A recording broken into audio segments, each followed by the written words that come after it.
Students, இந்த வீடியோவில் வந்து 3 mark questions multimedia and DTP, Adobe PageMaker and DBMS ஆகிய 3 பாடத்துக்கு உண்டான 3 mark questions வந்து டிஸ்கஸ் பண்ணுறோம். நம்ம இந்த ஃபஸ்ட்டு 2 லெசன் ஏற்கனவே நம்ம டிஸ்கஸ் பண்ணது தான் 3 mark question. பட் இருந்தாலும் வந்து ஒரு ரிவ்யூ பண்ணிவிடுவோம். மொத்தம் ஒரு 17 questions இருக்கும், 3 mark questions. ஸோ இதில் ஃபஸ்ட்டு கொஸ்டின் வந்து briefly explain multimedia components. The multimedia components போது உங்களுக்கு தெரியும், text, image, animation, video and audio are the components of multimedia. அதில் ஃபஸ்ட்டு text. இப்போ டெக்ஸ்ட்ன்றது ஒரு பேசிக் காம்போனன்ட். மல்டிமீடியாவில் வந்து நம்ம ரொம்ப காமனாக யூஸ் பண்ணுற ஒரு component. Text is a most common used component in multimedia. So இது வந்து நம்ம 2 வகையான டெக்ஸ்ட் யூஸ் பண்ணுறோம். ஒன்று வந்து ஸ்டாட்டிக் டெக்ஸ்ட், இன்னொன்று ஹைப்பர் டெக்ஸ்ட். அடுத்து இமேஜ். இமேஜ் அப்படின்றது ஒரு விஷுவல் காம்போனன்ட்.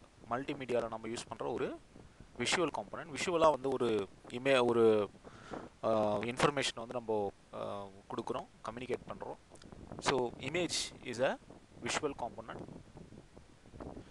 இந்த இமேஜ் வந்து கம்ப்யூட்டரில் 2 ways, அதாவது we can generate it by 2 ways. அதாவது 2 வகையில் நாம் உருவாக்கலாம். 2 வகையான படங்களை நாம் வந்து கம்ப்யூட்டரில் பயன்படுத்தலாம். ஒன்று வந்து ராஸ்டர் ஆர் பிட்மேப் இமேஜஸ், மற்றொன்று வெக்டார் இமேஜஸ். நம்ம இதை பற்றி ஏற்கனவே டிஸ்கஸ் பண்ணியிருக்கோம். ஸோ வெக்டார் இமேஜஸ் இதுதான் வந்து அனிமேஷனில் பயன்படுத்தக்கூடிய ஒரு இமேஜ்னு நம்ம சொல்லலாம். அடுத்து அனிமேஷன். அனிமேஷன்ன்றது என்னென்னா, it is a process of displaying still images so quickly. அதாவது ஸ்டில் இமேஜஸை வந்து ப்ராசஸ் பண்ணும்போது அல்லது வேகமாக மூவ் பண்ணும்போது we get the impression of continuous movement. ஒரு கண்டினியூஸாக மூவ் ஆகுற மாதிரி ஒரு இம்ப்ரெஷன் வந்து கொடுக்கும் அனிமேஷன். அதான் அனிமேஷன். ஸோ அனிமேஷன் பொறுத்த வரைக்கும் ஒரு சக்தி வாய்ந்த, அதாவது ஒரு பவர்ஃபுல்லான ஒரு டூல் அப்படின்னு நம்ம சொல்லலாம். ஸோ அனிமேஷன் யூஸ் பண்ணியே நம்ம வந்து பல விஷயங்களை நம்ம வந்து புரிய வைக்கலாம். அடுத்தது வீடியோ அண்ட் ஆடியோ. ஸோ வீடியோவை பொறுத்த வரைக்கும் it is a display of recorded events, scenes. So இது ரெக்கார்டட் ஏற்கனவே பதிவு செய்யப்பட்ட நிகழ்ச்சிகள் நம்ம வந்து ஒளிபரப்புகிறோம், அதுதான் வந்து டிஸ்பிளே பண்ணுறோம், அதுதான் வந்து வீடியோன்னு சொல்லுவோம். ஸோ மல்டிமீடியா ப்ராஜெக்டில் வீடியோவை நம்ம எம்பெட் பண்ணோம் அப்படின்னா இட் இஸ் அ பவர்ஃபுல் வே. அதாவது இது ஒரு பவர்ஃபுல்லான ஒரு வே ஆஃப் கன்வேயிங் இன்ஃபர்மேஷன். நம்ம வந்து தகவலை தொடர்பு கொள்ள அல்லது தகவல் தொடர்பை ஏற்படுத்த இது ஒரு மிகச்சிறந்த மற்றும் சக்தி வாய்ந்த ஒரு வழியாகும். அடுத்து ஆடியோ. ஆடியோன்றது என்னென்னா, எந்த ஒரு மொழியை பயன்படுத்தியும் நாம் ஒரு அர்த்தமுள்ள ஒரு பேச்சை வெளிப்படுத்துகிறோம், அதான் வந்து ஆடியோ அப்படின்னு சொல்கிறோம். அது மட்டும் இல்லாமல் இது இசையாகவும் இருக்கலாம், மியூசிக், அல்லது சிறப்பு சப்தங்களாகவும் இருக்கலாம், மியூசிக், ஸ்பெஷல் எஃபெக்ட்ஸ், அல்லது பல்வேறு வடிவங்களில் இருக்கலாம். ஓகே. ஸோ ஆக இந்த 5 காம்போனன்ட்ஸ் வந்து பேசிக் காம்போனன்ட்ஸ், மல்டிமீடியாவுடைய காம்போனன்ட்ஸ்னு சொல்கிறோம். அடுத்தது futures and techniques of animation. So animations பற்றி கேட்பாங்க. ஸோ அனிமேட்ன்றது என்னென்னா, நம்ம ஏற்கனவே சொன்ன மாதிரி the animation screen object of an animation is a vector image. So vector இமேஜை தான் வந்து நம்ம ஸ்க்ரீன் ஆப்ஜெக்டாக யூஸ் பண்ணுறோம். ஸோ அதனோட மூமெண்ட் வந்து நம்ம எப்படி கால்குலேட் பண்ணுறோம் அப்படின்னா, அதாவது அதனுடைய கோஆர்டினேட்டை வந்து நியூமெரிக்கல் டிரான்ஸ்ஃபார்மேஷன்ஸாக நம்ம வந்து கால்குலேட் பண்ணுறோம். ஓகே, நியூமெரிக்கல் டிரான்ஸ்ஃபார்மேஷன்ஸ், அதாவது எண்முறை மாற்றங்கள்னு தமிழில் சொல்லுவாங்க. ஸோ நியூமெரிக்கல் டிரான்ஸ்ஃபார்மேஷன்ஸ் பேஸ் பண்ணி தான் வந்து அதனுடைய கோஆர்டினேட்ஸ் நம்ம கால்குலேட் பண்ணுறோம். அனிமேஷன் பொறுத்த வரைக்கும் 2 டைமென்ஷனல் 3 டைமென்ஷனல் அனிமேஷன் அப்படின்னு நம்ம வந்து வகைப்படுத்தலாம். அதே போல் வந்து அனிமேஷனுடைய அந்த ஆப்ஜெக்ட்ஸ் பேக்ரவுண்ட் இதை வச்சு நம்ம 2 வகையில் சொல்லலாம். ஒன்று வந்து பாத் அனிமேஷன், இன்னொன்று வந்து frame animation. Path, frame. So path animation அப்படின்போது ஆப்ஜெக்ட் வந்து மாறிக்கிட்டே இருக்கும், பட் பேக்ரவுண்ட் வந்து மாறாது. ஃப்ரேம் அனிமேஷன் பொறுத்த வரைக்கும் பேக்ரவுண்டும் மாறும், ஆப்ஜெக்டும் மாறிட்டே இருக்கும். ஸோ வெவ்வேறு டிஃப்ரெண்ட் ஆப்ஜெக்ட்ஸ் இருக்கும், பேக்ரவுண்டும் வந்து மாறிட்டே இருக்கும். ஸோ இதுதான் வந்து அனிமேஷனில் வந்து பாத் அனிமேஷன், ஃப்ரேம் அனிமேஷன் 2 வகையான animation. Next one is a write roles and responsibilities of team members. So production team members, multimedia production அப்படின்னு நம்ம வந்து ஒரு கான்செப்ட் பார்த்தோம். அதில் வந்து அந்த ப்ரொடக்ஷனில் வந்து ஒரு டீம் இருப்பாங்க, டீம் ஆஃப் மெம்பர்ஸ் இருப்பாங்க. அவங்க வந்து தே ஹேவ்ஸ் number of roles and responsibilities. Each members have different roles and responsibilities. So production manager who define and coordinate the production of multimedia. அதே போல் வந்து ப்ராஜெக்டை வந்து இன் டைமில் வித் ஃபுல் குவாலிட்டியோட கொடுக்கக்கூடிய பொறுப்பு அவர்கிட்ட தான் இருக்குது. who take the responsibility. அடுத்து கண்டென்ட் ஸ்பெஷலிஸ்ட். இவரோட ரெஸ்பான்சிபிலிட்டி என்னென்னா ஒரு ப்ராஜெக்டோட கண்டென்ட் சம்மந்தப்பட்ட அனைத்து ரிசர்ச் ஆக்டிவிட்டீஸும் இவர் தான் வந்து ப்ரப்போஸ் பண்ணுறாரு. who perform all the research activities related to the project content. அதே போல் வந்து நம்ம ப்ராஜெக்ட் கண்டென்ட் ரொம்ப ரொம்ப முக்கியம். ஸோ அந்த கண்டென்ட்டை வந்து இவர் தான் வந்து அதை முழுமைப்படுத்துகிறாரு. அடுத்து ஸ்கிரிப்ட் ரைட்டர். இவர் வந்து visualise the concepts in 3D environment, virtual reality, இது மாதிரியான ஒரு விஷயங்களெல்லாம் வந்து ஒரு கான்செப்ட் வந்து கொண்டு வராரு, ஸ்கிரிப்டை கொண்டு வராரு. அடுத்து டெக்ஸ்ட் எடிட்டர். ஸோ டெக்ஸ்ட் வந்து எப்போவுமே ஒரு லாஜிக்கலாக வந்து ஃப்ளோ ஆகணும், அதே போல் ஸ்ட்ரக்சர்டாகவும் கிராமட்டிக்கலாகவும் கரெக்டாக இருக்கணும். ஸோ அது இவர் அதை என்ஷூர் பண்ணுறாரு, உறுதி செய்கிறாரு. அடுத்து மல்டிமீடியா ஆர்கிடெக்ட். மல்டிமீடியா ஆர்கிடெக்ட் பொறுத்த வரைக்கும் கிராஃபிக்ஸ், டெக்ஸ்ட், ஆடியோ, மியூசிக் இந்த மாதிரி டிஃப்ரெண்ட் காம்போனன்ட்ஸ் இருக்குது. ஸோ அது எல்லாத்தையும் ஸ்பெசிஃபிக் சாஃப்ட்வேர் யூஸ் பண்ணி இன்டெகிரேட் பண்ணுறாரு. அடுத்து graphic architect, computer graphic architect. இவர் வந்து கிராஃபிக்கல் எலமெண்ட்ஸான பேக்ரவுண்டு, புல்லட்ஸ், பட்டன்ஸ், பிக்சர்ஸ் இது எல்லாத்தையும் வந்து டீல் பண்ணுறாரு. மல்டிமீடியாவில் இந்த மாதிரி பல்வேறு துறையில் பல்வேறு விற்பனர்கள், பல்வேறு வல்லுநர்கள் வந்து இருப்பாங்க. ஸோ அவங்க வேலையை வந்து செய்வாங்க. அடுத்து ஆடியோ வீடியோ ஸ்பெஷலிஸ்ட். இவரோட வேலை என்னென்னா நரேட் பண்ணுறது, மல்டிமீடியாவில் அந்த நரேஷனை கரெக்டாக கொண்டு வர்றது, கோஆர்டினேட் பண்ணுறது, வீடியோஸ் வந்து டிஜிட்டைஸ் பண்ணுறது. ஸோ இதெல்லாம் இவரோட வேலை. ப்ரோக்ராமரோட வேலை ஹூ ரைட் ப்ரோக்ராம்ஸ், அதாவது ஒரு குறிப்பிட்ட லாங்குவேஜில் வந்து ப்ரோக்ராம்ஸ் எழுதுவார். இப்போ இந்த இதுக்கெல்லாம் அவர் தான் ப்ரோக்ராம் எழுதுவார். அதாவது வந்து இந்த பட்டன்ஸ், புல்லட்ஸ் இதெல்லாம் வந்து உருவாக்குறது இவர் தான், அதை ஒருங்கிணைக்கிறது ஆர்கிடெக்ட். Web master. ஃபைனலாக வந்து வெப் மாஸ்டர் வந்து நம்மளோட கண்டென்ட்டை வந்து இன்டர்நெட் வெப்பேஜாக மாற்றுவார். அதாவது வெப்பேஜாக மாற்றுறது இவரோட பணி. இவங்க எல்லாம் சேர்ந்து தான் வந்து அந்த டீமில் இருக்காங்க. அடுத்தது வந்து ப்ரொடக்ஷன் டீமில். அடுத்து வந்து வேரியஸ் ஃபைல் ஃபார்மேட்ஸ். என்னென்ன ஃபைல் ஃபார்மேட்ஸ் இருக்குது? டெக்ஸ்ட்டு, இமேஜ், ஆடியோ, வீடியோ, இந்த நாலுத்தில் வந்து டிஃப்ரெண்ட் ஃபார்மேட்ஸ் இருக்குது. இப்போ டெக்ஸ்ட் எடுத்திங்கன்னா RTF and plain text 2 format இருக்குது. TIFF, BMP, DIB, GIF, JPEG, TGA, PNG இதெல்லாம் வந்து இமேஜோட ஃபைல் ஃபார்மேட்ஸு. அதே போல் வந்து வேவ், MP3, OGG, AIFF, WMA, RA இதெல்லாம் வந்து ஆடியோட ஃபைல் ஃபார்மேட்ஸ்.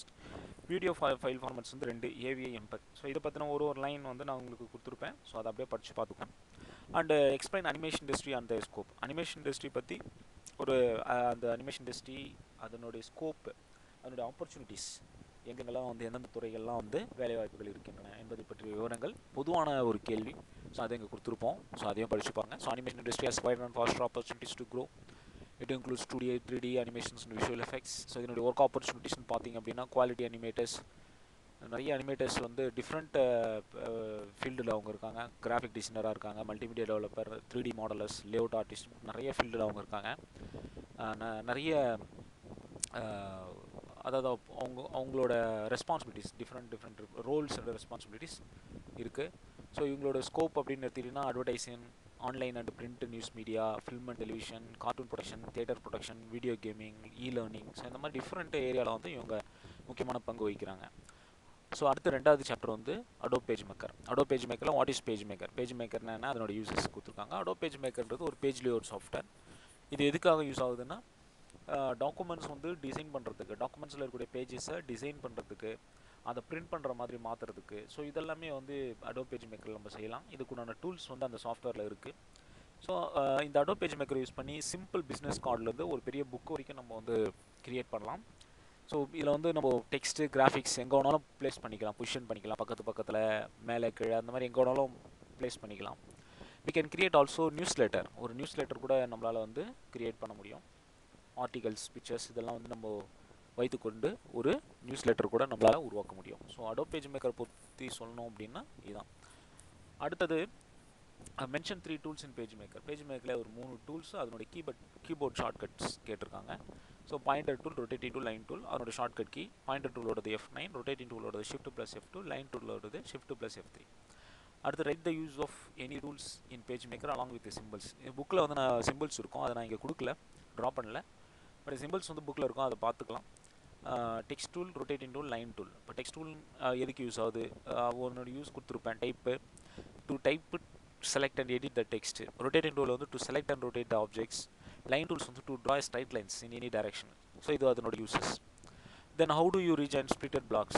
டெக்ஸ்ட் பிளாக் வந்து எப்படி நீங்கள் ஸ்ப்ளிட் பண்ண டெக்ஸ்ட் பிளாக்கை எப்படி திரும்ப ரீஜாயின் பண்ணுவீங்கன்னா, ஃபஸ்ட்டு வந்து செகண்ட் டெக்ஸ்ட் பிளாக்கோட பாட்டம் ஹேண்டில் வந்து கிளிக் பண்ணிக்கணும். அதை கிளிக் பண்ணி அப்படியே மேல் நோக்கி ட்ராக் பண்ணணும்.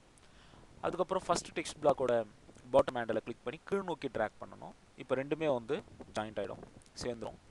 அடுத்தது how do you link frames containing text. Frames எப்படி லிங்க் பண்ணுவீங்க அப்படின்னும் போது ஃபஸ்ட்டு வந்து ஏற்கனவே ஒரு ஃப்ரேம் இருக்கும், ரெண்டாவது ஃப்ரேமை இப்போ வரைஞ்சிக்கணும். அடுத்தது ஃபஸ்ட்டு ஃப்ரேமை கிளிக் பண்ணி அதை செலக்ட் பண்ணிங்கன்னா அதை வந்து பாட்டம் ஹேண்டிலில் ஒரு ரெட் ட்ரையாங்கிள் இருக்கும். அந்த ரெட் ட்ரையாங்கிளை கிளிக் பண்ணிங்க அப்படின்னா டெக்ஸ்ட் ஐக்கான் வந்து லோடட் டெக்ஸ்ட் ஐக்கானாக மாறிடும். இப்போ அதை கொண்டு வந்து செகண்ட் ஃப்ரேமில் கிளிக் பண்ணிங்க அப்படின்னா ஃபஸ்ட்டு ஃப்ரேமில் இருக்கக்கூடிய டெக்ஸ்ட் வந்து செகண்ட் ஃப்ரேமில் அப்படியே கண்டினியூ ஆகும், ஃப்ளோ ஆகும். ஸோ இது வந்து லிங்கிங் ஃப்ரேம்ஸ் கண்டெய்னிங் டெக்ஸ்ட். அடுத்தது what is the use of master page. Master பேஜோட யூஸ் என்ன? மாஸ்டர் பேஜ் வந்து எதுக்காக யூஸ் ஆகுதுன்னா, நீங்கள் வந்து இப்போ நியூஸ் லெட்டர், புக்கு, இந்த மாதிரி சில டாக்குமெண்ட்ஸ்லாம் நீங்கள் க்ரியேட் பண்ணும்போது, அதே போல் பத்திரங்கள்லாம் நீங்கள் க்ரியேட் பண்ணும்போது, டாக்குமெண்ட்ஸ்லாம் க்ரியேட் பண்ணும்போது அது ஹெட்டர் இன்ஃபர்மேஷன், ஃபூட்டர் இன்ஃபர்மேஷன், அதே போல் வந்து பேஜ் நம்பர்ஸ், இதெல்லாம் வந்து ரிஃப்ளெக்ட் ஆகும், எல்லா பேஜஸ்லையுமே ரிஃப்ளெக்ட் ஆகும். இப்போ நீங்கள் வந்து பொதுவாக நீங்கள் என்ன பண்ணணும் அப்படின்னா, அது ரிஃப்ளெக்ட் ஆகணும்னா எல்லா பேஜிலும் நீங்கள் தனித்தனியாக டைப் பண்ணிகிட்டு இருக்கணும். பட் இந்த மாஸ்டர் பேஜஸ் யூஸ் பண்ணுறதுனால என்ன ஆகுதுன்னா, என்னென்ன எலமெண்ட் வந்து எல்லா பேஜஸ்லையும் ரிஃப்ளெக்ட் ஆகணுமோ அந்த எலமெண்ட்டை மாஸ்டர் பேஜில் மட்டும் ட்ராப் பண்ணால் போதும். That will be reflected on all the other pages. உதாரணத்துக்கு page number, header information, footer information, logos, இதெல்லாமே நீங்கள் வந்து ரிஃப்ளெக்ட் பண்ணிக்கலாம், இல்லை மற்ற பேஜஸ்க்கு கொண்டு போய்க்கலாம். அதே போல் வந்து மாஸ்டர் பேஜில் நீங்கள் பண்ணாலே போதும், அது எல்லாத்துலேயும் ரிஃப்ளெக்ட் ஆகும். அதே போல் வந்து மார்ஜின் செட் பண்ணுறது, எல்லாத்துக்கும் பொதுவாக மார்ஜின், காலம், இதெல்லாம் நீங்கள் வந்து செட் இப்போ நியூஸ் லெட்டருக்குலாம் காலம் ரொம்ப முக்கியம். காலம் செட்டிங், அதாவது 2 காலமாக பிரிச்சுருப்பாங்க, இல்லை 3 காலமாக பிரிச்சுருப்பாங்க. ஸோ அப்படி காலமாக வந்து பிரிக்கிறது எல்லாத்தையுமே வந்து நீங்கள் மாஸ்டர் பேஜில் செட் பண்ணிட்டீங்கன்னா that will be reflected on all the other pages. இதனால் உங்களுக்கு வந்து டைம் வந்து சேவ் ஆகும். ஸோ இதான் இதில் கொடுத்துருப்போம். அடுத்தது how do you insert page numbers in master page. Master பேஜில் எப்படி பேஜ் நம்பர்ஸ் பண்ணீங்கன்றதுக்கு ஒரு steps, some sequence of steps கொடுத்துருக்கு. மாஸ்டர் பேஜ் ஐக்கானை கிளிக் பண்ணோம். அதுக்கப்புறம் வந்து டெக்ஸ்ட் டூவில் கிளிக் பண்ணி கர்சர் வந்து ஐபீமாக மாறிடும். இப்போ என்ன பண்ணோன்னா, மாஸ்டர் பேஜில் வந்து லெஃப்ட் மாஸ்டர் பேஜை சூஸ் பண்ணி அங்கே நீங்கள் எங்கே பேஜ் நம்பர் வேணுமோ அந்த இடத்துல போய்ட்டு Ctrl+Alt+P நீங்கள் கிளிக் பண்ணிங்க அப்படின்னா கீபோர்டில் ஆட்டோமேட்டிக்காக அந்த இடத்துல LMனு டிஸ்பிளே ஆகும். அதே போல் ரைட் மாஸ்டர் பேஜ்லையும் பண்ணிங்க அப்படின்னா RMனு டிஸ்பிளே ஆகும். இப்போ LM RMனு வந்துருச்சு அப்படின்னா இப்போ எல்லா மாஸ்டர் பேஜஸ், இப்போ மாஸ்டர் பேஜில் அதாவது இந்த விஷயம் நீங்கள் பண்ணிட்டீங்க அப்படின்னா மற்ற எல்லா பேஜஸ்லையும் ஆட்டோமேட்டிக்காக பேஜ் நம்பர்ஸ் வந்து சீக்வென்ஷியலாக ரிஃப்ளெக்ட் ஆகிடும். So third lesson base management systems. இதில் ஃபஸ்ட் கொஸ்டின் வந்து evolution of DBMS. So evolution of DBMஸ்னும் போது பார்த்தீங்க அப்படின்னா டேட்டா வந்து ஸ்டோர் பண்ணுறதுக்கு முன்னாடி அந்த கான்செப்ட் வந்து 40 இயர்ஸ்க்கு முன்னாடியே வந்து 40 வருஷத்துக்கு முன்னாடியே வந்தாச்சு. பல்வேறு வடிவங்கள் வேரியஸ் ஃபார்மட்ஸில் ஸ்டோர் பண்ண ஆரம்பித்தாங்க. அதில் வந்து குறிப்பிட்ட சில கான்செப்ட் மட்டும் சொல்கிறாங்க, ஃபார்மேட் மட்டும் சொல்கிறாங்க. அதில் ஃபஸ்ட்டு வந்து பஞ்ச்டு கார்ட் டெக்னாலஜி யூஸ் பண்ணியிருக்காங்க. அதுக்கப்புறம் வந்து ஃபைல்ஸ் யூஸ் பண்ணியிருக்காங்க. ஸோ ஃபைல்ஸ் தான் வந்து DBMஸ்க்கு ப்ரொடியூசர்னு சொல்லலாம். ஆனால் இந்த ஃபைல்ஸில் வந்து நிறைய லிமிடேஷன்ஸ் இருந்ததுனால data duplication, high maintenance, security cost, security problems, so இதெல்லாம் அதில் இருந்ததுனால DBMS வந்து வர ஆரம்பிச்சது. ஸோ DBMS யூஸ் பண்ண ஆரம்பித்தாங்க. ஸோ DBMSல இந்த பிரச்சனைகள்லாம் எதுவுமே இல்லாமல் DBMS வந்து looks very good. So looks very good for storing data. So store மட்டும் இல்லாமல் we can manage the data. So handle பண்ண முடியும், ரொம்ப ஈஸியாக ஹேண்டில் பண்ண முடியும். ஸோ DBMS வந்து இன்றைக்கி nowadays we are using DBMS for handling data. Okay, so இது வந்து எவல்யூஷன் ஆஃப் DBMS. அடுத்தது வந்து ரிலேஷன்ஷிப் இன் டேட்டாபேஸ். டேட்டாபேஸில் ரிலேஷன்ஷிப்னு பொறுத்த வரைக்கும் என்னென்னா, ஒரு 2 என்டிட்டி, இப்போ 2 டேபிள் இருக்குன்னா அந்த 2 டேபிளை லிங்க் பண்ணுறதுக்கு நம்ம ரிலேஷன்ஷிப் யூஸ் பண்ணுறோம். இப்போ கஸ்டமர் டேபிள் இருக்குது, ப்ராடக்ட் டேபிள் இருக்குன்னா, இப்போ கஸ்டமர் டேபிளும் ப்ராடக்ட் டேபிளுக்கும் வந்து லிங்க் எப்படி வரும் அப்படின்னா, customer buys the product or purchase the product. So அப்போ அந்த பர்ச்சேஸ் அல்லது பை சொல்லணும் இல்லையா, அதுதான் வந்து ரிலேஷன்ஷிப். ஸோ இது மாதிரி ஒரு என்டிட்டிஸ்க்கும் ரிலேஷன்ஷிப் இருக்கும். ஸோ அந்த ரிலேஷன்ஷிப் வந்து 3 வகை சொல்லலாம். ஒன்று அதாவது வந்து 1-to-1 relationship, 1-to-many relationship, many-to-many relationship. இப்போ 1-to-1 ரிலேஷன்ஷிப் எடுத்துக்கிட்டிங்கன்னா 2 என்டிட்டிஸ் இருக்குன்னா அந்த 2 என்டிட்டிஸ்க்கு உண்டான ரிலேஷன்ஷிப் வந்து 1:1 அப்படின்ற ஃபார்மெட்டில் இருக்கும். 1-to-many எடுத்துக்கிட்டிங்கன்னா 1:many அப்படின்ற ஃபார்மெட்டில் இருக்கும், 1:nன்ற ஃபார்மெட்டில் இருக்கும். many-to-many பொறுத்த வரைக்கும் m:n, அதாவது many-to-many ஃபார்மெட்டில் இருக்கும். ஸோ அதை இங்கே எக்ஸ்பிளைன் பண்ணியிருப்போம். அடுத்தது கார்டினாலிட்டி, DBMSோட கார்டினாலிட்டின்னும் போது இந்த ரிலேஷன்ஷிப்பில் எத்தனை ஐட்டம்ஸ் வந்து அதிகபட்சம் பங்கு பெறலாம் அப்படின்றது தான் வந்து கார்டினாலிட்டி. இப்போ வந்து 1:1 ரிலேஷனில் அதிகபட்சம் ஒரு நபர் தான் பங்கேற்க முடியும். அதாவது ஒரு பர்சன் ஒரு வெஹிக்கிளை தான் டிரைவ் பண்ண முடியும். அதிகபட்சம். ஏன்னா ஒரு பர்சன் வந்து மல்டிபிள் வெஹிக்கிளை டிரைவ் பண்ண முடியாது. ஸோ இது 1:1 கார்டினாலிட்டி. 1:many மெனி கார்டினாலிட்டியை பொறுத்த வரைக்கும் ஒரு கஸ்டமர் எத்தனை ஆர்டர் வேணாலும் ப்ளேஸ் பண்ணலாம். ஸோ கஸ்டமர் இந்த பக்கம் பார்த்தீங்கன்னா 1, ஒரு என்டிட்டி வந்து ஒரு என்டிட்டியில் அதிகபட்சம் இப்போ ஏ என்டிட்டியில் அதிகபட்சம் ஒரு நபர் இருக்கலாம், பி என்டிட்டியில் அதிகபட்சம் எத்தனை பேர் வேணாலும் இருக்கலாம். ஸோ அதான் 1:n கார்டினாலிட்டி. அடுத்து மெனி கார்டினாலிட்டி. ரெண்டு பக்கத்துலையும், அதாவது ஏ பக்கத்துலையும் சரி பி பக்கத்துலையும் சரி எத்தனை பேர் வேணாலும் இருக்கலாம். அதாவது number of students, many number of students may register many number of courses. எத்தனை ஸ்டூடெண்ட்ஸ் வேணாலும் எத்தனை கோர்ஸ் வேணாலும். இப்போ இந்த பக்கத்தில் வந்து பார்த்தீங்க அப்படின்னா மெனி, அதாவது many courses can be registered by many students. ஒரு இன்ஸ்டியூஷனில் நிறைய கோர்சஸ் இருக்கும், அந்த நிறைய கோர்சஸில் வந்து நிறைய ஸ்டூடெண்ட்ஸ் படிப்பாங்க. அதே போல் வந்து இந்த பக்கத்துலேருந்து எடுத்துக்கிட்டிங்கன்னா அதாவது இந்த பக்கம் எடுத்துக்கிட்டிங்கன்னா many products purchased by single customer. So ஒரு கஸ்டமர் எத்தனை ப்ராடக்ட் வேணாலும் பர்ச்சேஸ் பண்ணலாம். ஆனால் இப்போ ஒரு ப்ராடக்ட் வந்து ஒரு கஸ்டமர் வந்து ஒரு ப்ராடக்டை பர்ச்சேஸ் பண்ணுறாருன்னா அந்த ப்ராடக்ட் வந்து ஒரு கஸ்டமர் தான் பர்ச்சேஸ் பண்ண முடியும். ஒரு ப்ராடக்டை ரெண்டு கஸ்டமர் வந்து பர்ச்சேஸ் பண்ண முடியாது. அதனால் இந்த பக்கத்தில் வந்து பார்த்திங்க அப்படின்னா n:1 அப்படின்னு இருக்கும். 1:0 இருக்கும். n:0 இல்லை 1:1. அதாவது இந்த பக்கத்தில் வந்து பார்த்தீங்க அப்படின்னா, பட் இந்த பக்கத்தில் வந்து பார்த்தீங்கன்னா 1:n. இந்த டைரக்ஷன்லேருந்து பார்த்தீங்க அப்படின்னா ஏ டு பின்னு பார்த்தீங்கன்னா 1:n, பி டு ஏன்னு பார்த்தீங்கன்னா 1:1 தான். இங்கே வந்து பார்த்தீங்கன்னா ஸ்ட்ரிக்டாக ரெண்டு பக்கமே வந்து 1:1 தான். ஒரு பர்சன் ஒரு வெஹிக்கிள் தான் ஓட்ட முடியும், ஒரு வெஹிக்கிள் ஒரு பர்சன் தான் டிரைவ் பண்ண முடியும். ஸோ ரெண்டு பக்கத்துலேருந்து பார்த்தீங்கன்னாலும் 1:1 தான். ஸோ இதான் வந்து கார்டினாலிட்டி அப்படின்னு சொல்கிறது. அடுத்து privileges available in MySQL. MySQL 5 privileges, user privileges. So இதில் select privilege, insert privilege, update privilege, delete privilege, create ப்ரிவிலேஜ்னு ஒரு 5 ப்ரிவிலேஜ் கொடுத்துருக்கு. செலக்ட் ப்ரிவிலேஜ் வந்து டேட்டாபேஸ் டேபிள்ஸ் வந்து டேபிள்ஸில் இருக்கிற ரோஸை வந்து செலக்ட் பண்ணிக்கலாம். இன்சர்ட் ப்ரிவிலேஜ் வந்து டேட்டாபேஸில் டேபிள்ஸ் ரோவை இன்சர்ட் பண்ணிக்கலாம். டேபிள்ஸ் வந்து அதாவது டேட்டாபேஸ் டேபிள்ஸில் இருக்கிற ரோஸ் அப்டேட் பண்ணிக்கலாம். டெலிட் ப்ரிவிலேஜ் வந்து ரோஸை டெலிட் பண்ணிக்கலாம். கிரியேட் ப்ரிவிலேஜஸ் வந்து டேபிள்ஸை கிரியேட் பண்ணிக்கலாம்.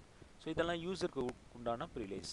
அடுத்து டிபிஏ கமாண்ட்ஸ், டேட்டாபேஸ் அட்மினிஸ்ட்ரேட்டர் கமாண்ட்ஸ்னும் போது மொத்தம் 6 கமாண்ட்ஸ் இருக்குது. Use database, show database, show tables, show columns from table name, show index from table name, show table status like table name. So இது மாதிரி ஒரு 6 commands இருக்குது. இந்த 6 கமாண்ட்ஸ்க்கு உண்டான ஃபார்மட்ஸ், எதுக்கு ஃபார்மட் என்னென்னு இதில் கொடுத்துருப்போம். ஸோ இதை படிச்சுக்கோங்க. இதை வந்து 3 more questions from all the 3 chapters. So இந்த 3 chaptersல உள்ள 3 more questions வந்து கொடுத்துருக்கோம், டிஸ்கஸ் பண்ணியிருக்கோம். ஸோ இதையும் படிங்க. இந்த நோட்ஸ் எடுத்துக்கிட்டு நீங்கள் உட்காந்து இந்த வீடியோ போட்டு பார்த்து நீங்கள் புரியலன்னா படிங்க. அதாவது இந்த வீடியோ போட்டு பார்த்து கேட்டுட்டு படிங்க. சப்போஸ் உங்களுக்கு டவுட் எதனா இருந்ததுன்னா எனக்கு கொரி பண்ணுங்கள், வாட்ஸ்அப்பில் கொரி பண்ணுங்கள். தேங்க்யூ.